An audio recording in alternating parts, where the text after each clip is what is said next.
Hoje nós vamos conhecer um espaço muito tradicional em Curitiba. É a fábrica, que abriga hoje o Instituto Goethe de Cultura Alemã, o Instituto Cervantes de Cultura Espanhola. Aqui tem academia de dança, academia de ginástica, tem até tribunal de pequenas causas, tem teatro, tem salas de exposições e já, inclusive, abrigou a Aliança Francesa. Mas o mais interessante dessa história toda aqui é como esse espaço começou. Começou com uma fábrica de fitas e bandeiras. E para contar a história desse passado muito interessante aqui de Curitiba, está com a gente a Roseli, que é historiadora e escreveu esse livro sobre as mulheres que trabalhavam nessa fábrica.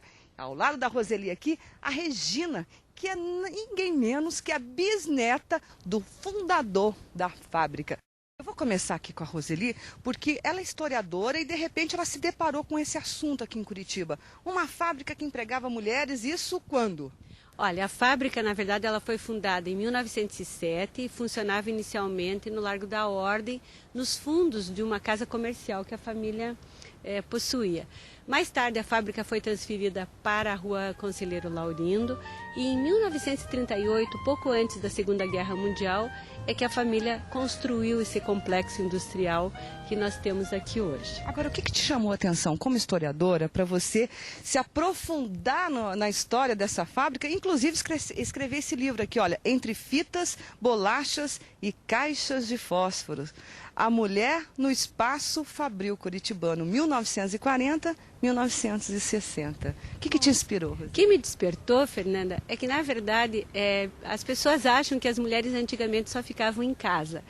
E aí, isso me despertou interesse e eu fui atrás das mulheres trabalhadoras, das mulheres operárias. O trabalho da tecelã exigia a delicadeza na mão, a delicadeza dos dedos e por isso as mulheres eram a mão de obra preferida para esse tipo de indústria.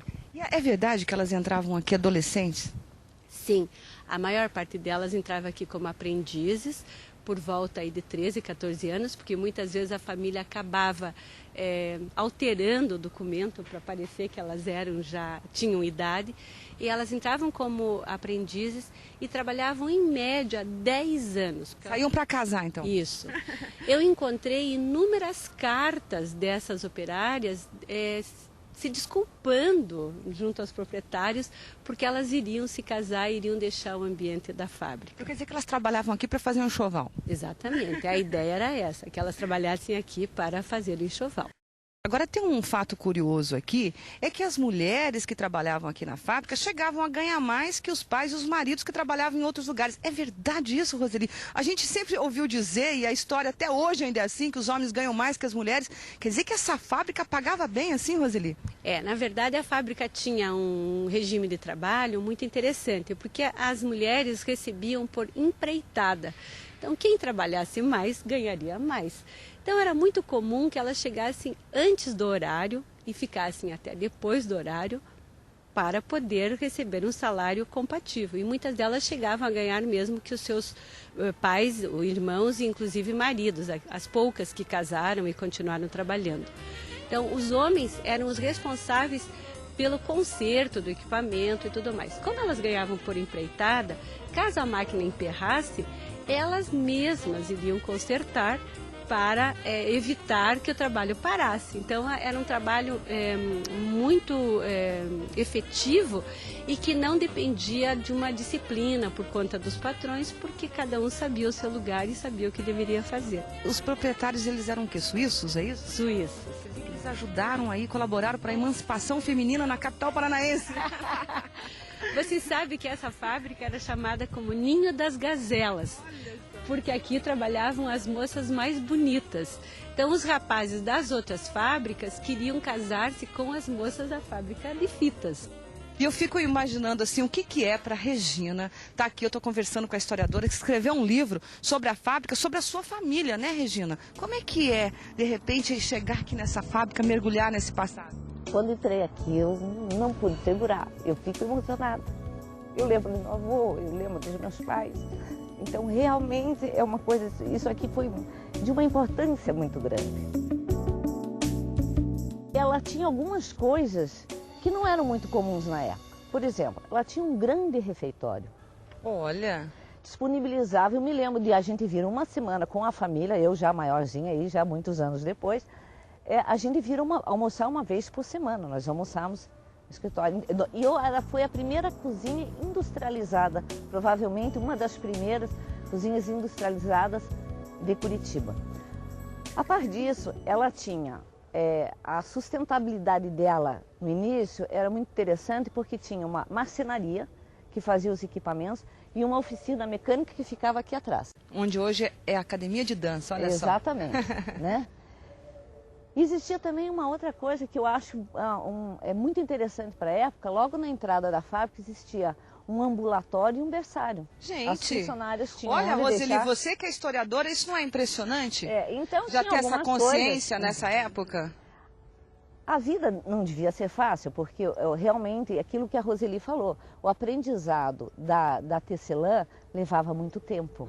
E realmente era um serviço... Era um investimento também da fábrica nas aprendizes, né? Nas aprendizes. Então, realmente, o produto da fábrica envolvia uma série de coisas. Por exemplo, existiam desenhistas, que a gente não fica imaginando, as fitas estampadas, a concorrência não tinha tanta, vamos dizer, uma gama tão grande de produtos para laços. Naquela época, laço de fita no cabelo das crianças. Eu andei com muitos laços na cabeça. E era tudo, né? Era seda? E eram essas fitas, tinham desenhistas especiais. Olha, vocês faziam estamparia que era criada na fábrica. Estamparia.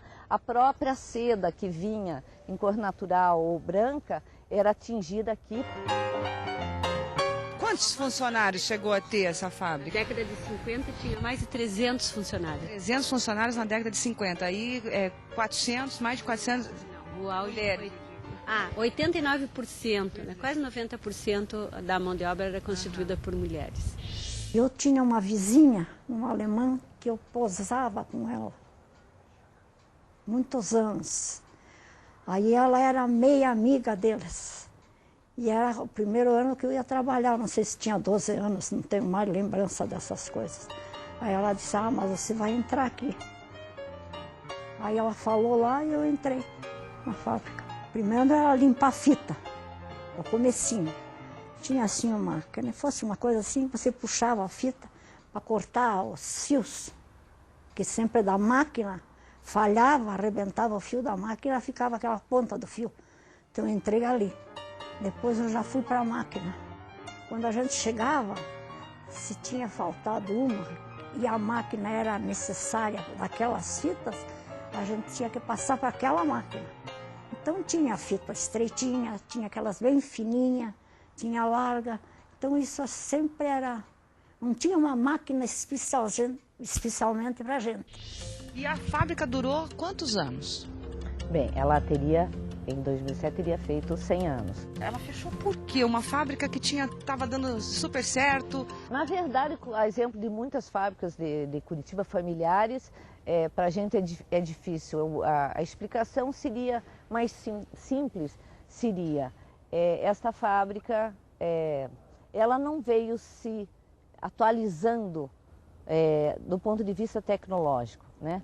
As coisas eram muito artesanais. Era uma grande fábrica familiar. Não, e não é só a questão do familiar, era o fato da forma de produzir. Da produção. A forma de produzir, quer dizer, a demanda, procura por fita sempre houve. Tanto é que até o final da fábrica havia uma demanda, uma procura por fitas.